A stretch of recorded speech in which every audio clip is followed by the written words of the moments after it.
Baik, kali ini kita akan membahas mengenai PLC, Programmable Logic Controller, di mana PLC ini merupakan salah satu controller yang bisa kita gunakan dalam membangun sebuah sistem kendali elektronik.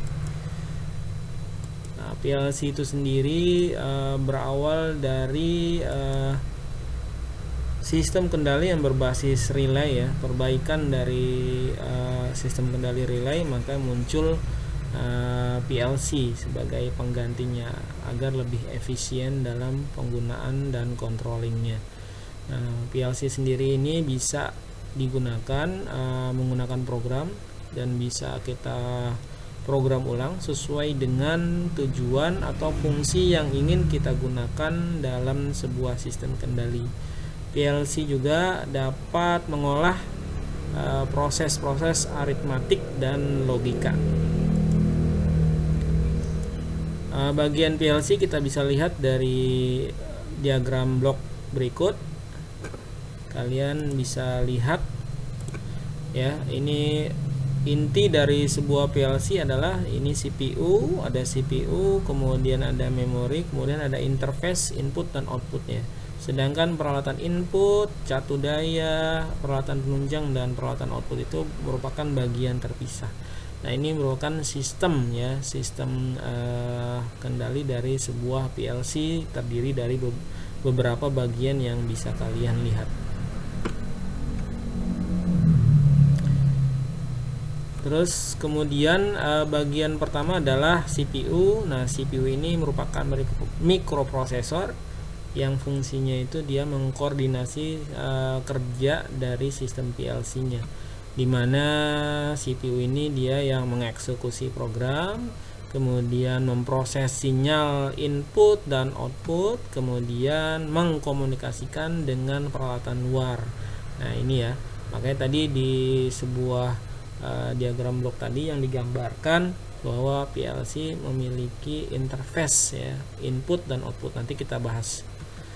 Bagian berikutnya adalah memori. Nah, ini memori tempat menyimpan sebuah program dan data-data eksekusi programnya ya, yang sifatnya sementara. Kemudian ada dua tipenya, ada RAM ya untuk penyimpanan data sementaranya, kemudian ROM. Nah, ini tempat menyimpan programnya ya. Nah, tipenya ROM dia ketika powernya dihilangkan, nah dia tetap akan tersimpan. Kemudian bagian berikutnya adalah interface antarmuka.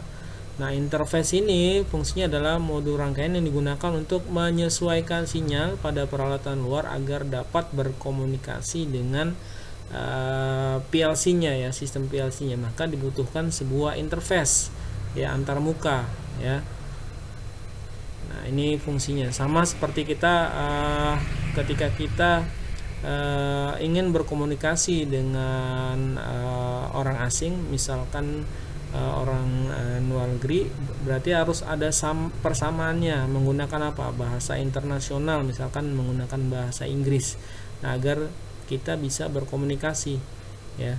Nah, ini fungsinya sama. Jadi ketika kita ingin menghubungkan sebuah peralatan dari luar yang terhubung ke PLC, maka diperlukan sebuah interface ya, untuk agar bisa dua peralatan yang berbeda ini saling berkomunikasi. Nah, ini fungsi utamanya dari sebuah interface, termasuk interface input maupun output ya, fungsinya sama.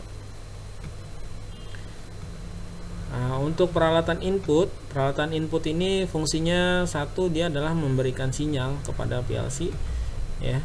Bentuk peralatan inputnya banyak sekali jenisnya, ada yang dari berbagai jenis saklar ya, ada yang tombol, saklar toggle, limit switch, level, kemudian saklar tekan, saklar proximity. Ada juga yang sifatnya sensor.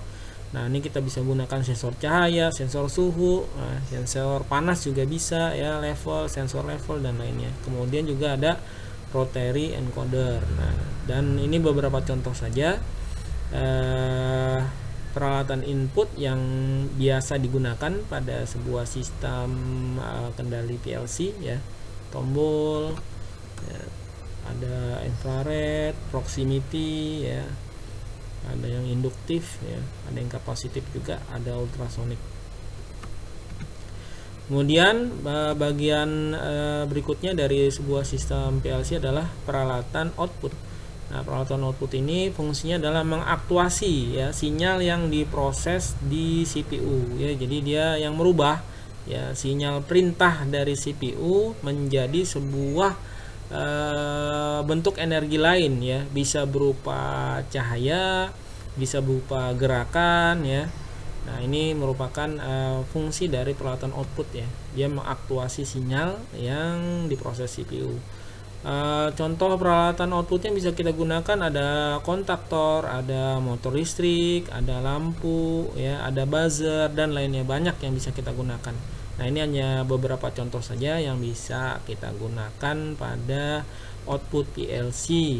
Nah, contohnya ini ada motor listrik ya, motor AC, motor DC, relay, kontaktor ya, ataupun lampu-lampu ya. Ini bisa kita gunakan, manfaatkan sebagai peralatan output.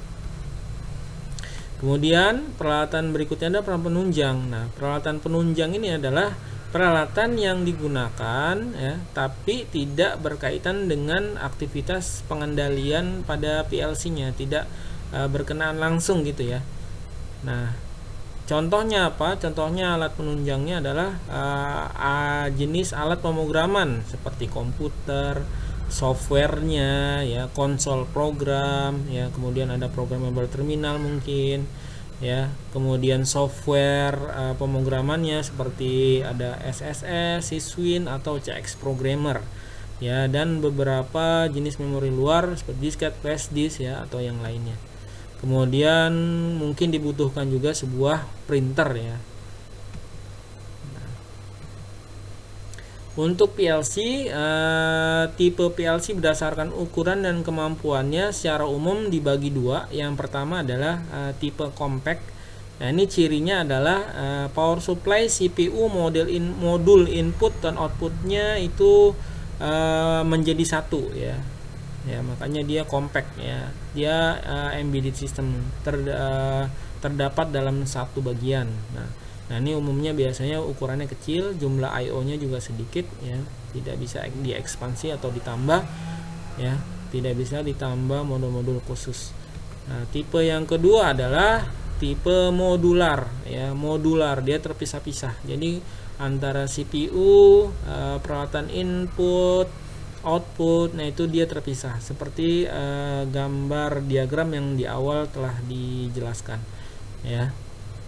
Nah, ini biasanya ukurannya juga agak besar. Kemudian untuk probabilitas menambah ya atau mengekspansi jumlah input outputnya itu sangat bisa sekali ya. Kemudian adjustable ya. Nah, ini yang umum digunakan ya, tipe modular ya. Nah, kemudian jenis bahasa pemrograman yang bisa digunakan dalam PLC adalah ya, satu jenis yang structure text, kemudian instruction list, kemudian ladder diagram, kemudian function block diagram, kemudian sequential function chart. Nah, ini yang biasa akan kita gunakan di pembahasan kita berikutnya adalah ini ladder diagramnya yang umum. Ya, ladder diagram yang nanti akan coba kita bahas di video berikutnya. Ditunggu saja ya guys. Oke, tadi sudah sedikit kita bahas tentang PLC ya. Terima kasih sudah menyimak. Semoga bermanfaat. Terus belajar, jangan lelah, tetap semangat dalam belajar di masa pandemik seperti ini.